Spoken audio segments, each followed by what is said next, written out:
Hey guys, welcome back. This is a very simple, I think it's fairly generic branded spatula. Something that in theory shouldn't be that special, but it has sentimental value, and that's what makes it special. The person that had this before, the handle had come off, so he'd fixed it with what I believe was some type of a liquid electrical tape. Incredibly soft and impressionable, and that's failing too. So today, we're going to put a wooden handle on it. Now we do want to maintain the character of this handle, and so I traced out this top profile. Later I did trace out the side profile, and I'm going to take a couple pictures on my phone as well, just so I have a reference in case I need to go back to it.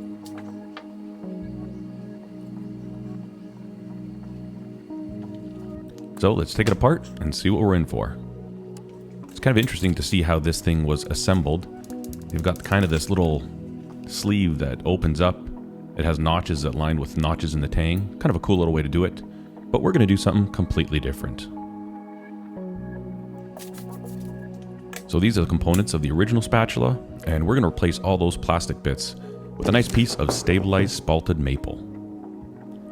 I am going to have to do some type of a bolster setup, and so I'm going to end up cutting a little section of the top of the block off. That's just going to be able to help me mill it and then use the dowel method. But before that, I want to mark a single really small hole and drill it through so that once I cut that top piece off, I'll have an alignment hole just to keep all the grain matched up. Now when I was checking this block for square, it was off on one side, and I didn't want to set up all my clamps and get all crazy with it, so I actually found two pieces of sandpaper were perfect shims, and it allowed me to square up the block and get ready for drilling.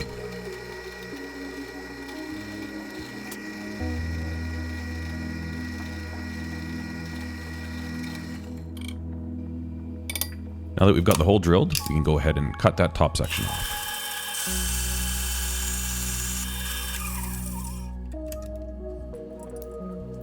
Then we'll jump over to the disc grinder and flatten out the surfaces.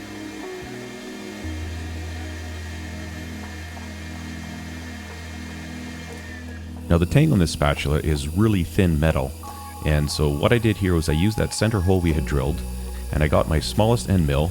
Unfortunately, it was only about like 1/8 of an inch deep, so I went down as far as I could, flipped it over, referenced that center hole again, and then milled it from the bottom side. So essentially, rather than going through the entire block, I had to flip it, but it ended up turning out fairly well. And with the milling complete, we will put it in our vise and just very gently take a few passes on each side with the file, check it for tightness, and just kind of slowly get the fit that we're looking for. Big caution here is you don't want to go too far and end up with gaps around the tang, but I think this turned out pretty good.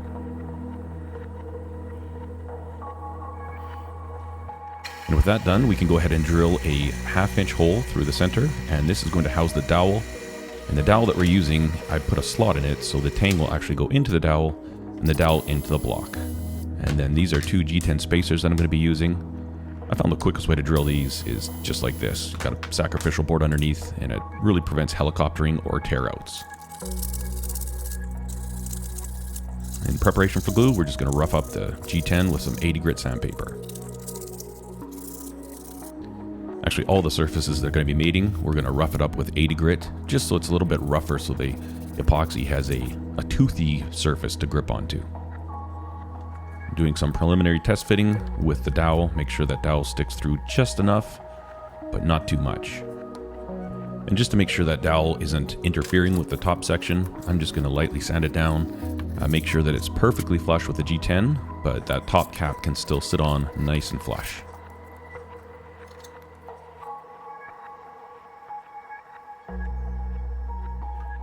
And with everything looking good, it is time to glue this thing up. It's kind of funny being at this part of the project so quickly into the video.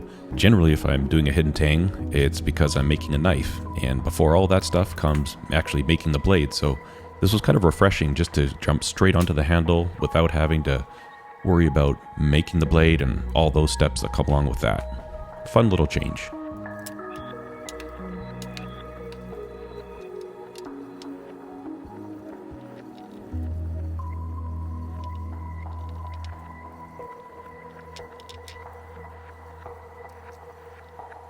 Just want to make sure everything's clamped up, not moving around. This is a 5-minute epoxy, so it's going to set off fairly quickly.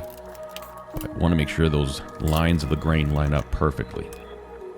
And then, of course, just like when you're doing the knife, make sure we get all the squeeze out. So as the epoxy starts to set up, I'm checking how tacky it is and how much grip it has on the tang. And I keep pulling it out, pushing it back in, pulling it out. And once it gives me some significant resistance, that's how I know the epoxy is just about ready to fully kick in, and I'll leave the tang out of it.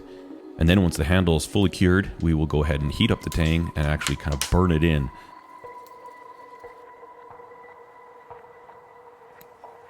Alright, I let the epoxy cure overnight, and I'm really happy with the grain, how well it's lined up.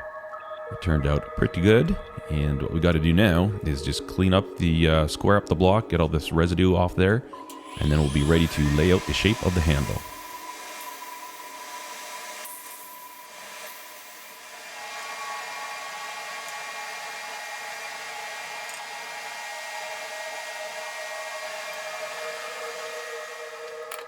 With the block all squared up, I want to give myself a center line that's going to line up with that hole that was drilled in the center, and that way we can put the template on there, square and centered to the spatula.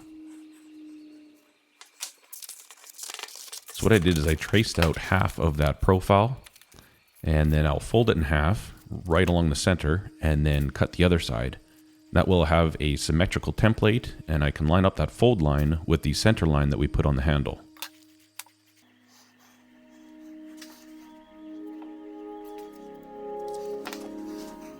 Well, I had the camera turned on, but it wasn't recording, so I basically just kind of cut out the basic shape. I'll go take it to the grinder and get it closer.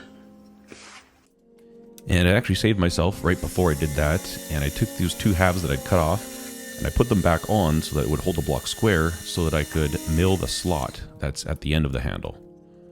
It would have been a bummer to have shaped the handle further from just the rough cut, because I'd have a difficult time holding it nice and square in my clamps and my milling machine, so I'm glad I caught that one right at the last minute. Now we can start shaping.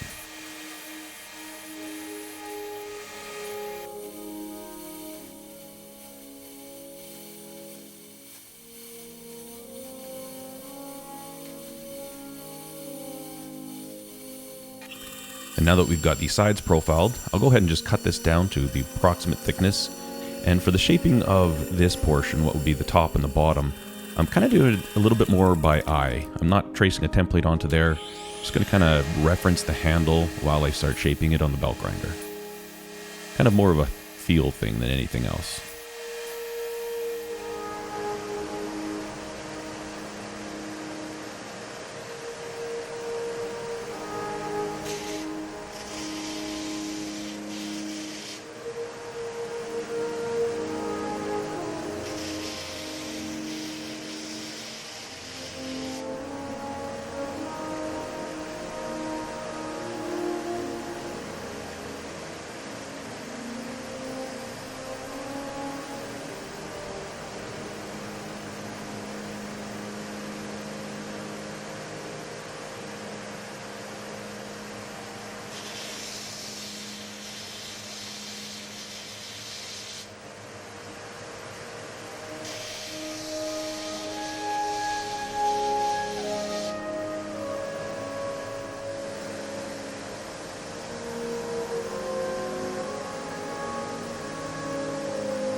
And once we've got the shape pretty much where we want it to be, the last step is going to be blending everything together. And to do that, I use a 1-inch scalloped belt. This is 220 grit, and the scallops on the edge allow you to get inside of curves, and it doesn't cut in. And these belts are just fantastic. I use the slack portion of it, and it really lends itself well to just blending different curves, different you know, the sides together, and this is one of my favorite belts to use, just because it's so forgiving and just it's non-aggressive, just does a great job. And then the last little detail we're going to worry about is the inside of the slot. Just want to make sure we've got an even radius, curvature all around the hole shape. Get in there, smooth everything out. And one thing I use for this process is this flexible sandpaper. It's made by 3M. I don't know what the exact name of it is, but it's like a rubberized sheet with abrasive on it. I've got various grits, but it just does a great job of inside contours, outside contours. I cut it into little strips, and I really like this sandpaper.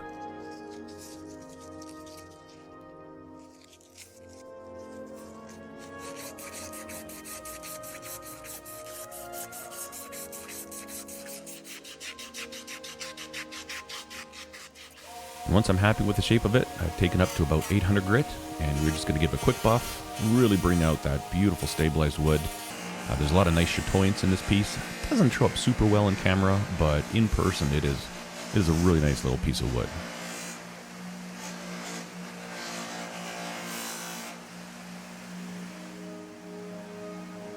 Right there you can see some of that chatoyance in the wood. Very, very nice.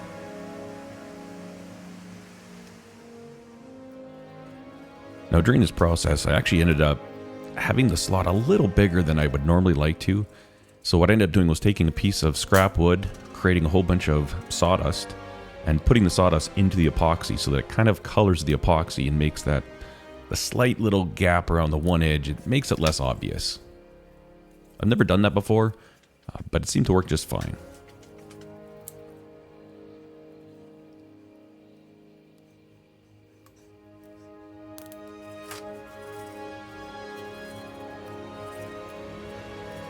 So after I clamped it up, and I was just double checking that I had all the squeeze out removed, I noticed that it was actually pulling some of the epoxy out from that little gap at the edge.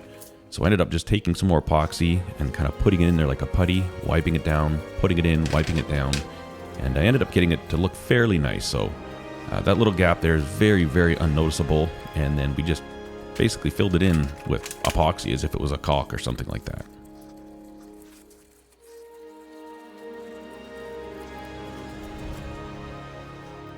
Scraping out a little bit of the squeeze out, and we wait. And here's the final product. I think it turned out fairly well. Quite a difference from the black, soft, squishy handle that was on there. And, you know, this project was quite interesting because this spatula really isn't anything special. But I think it's cool when people have memories and sentimental value attached to things. And rather than just throw them away, hey, why don't we do something about it? Why don't we take a inexpensive spatula that is this gentleman's favorite spatula, and let's make it really, really nice. All in all, I'm happy with how it turned out. Thank you guys for watching, and you have a great day. Cheers.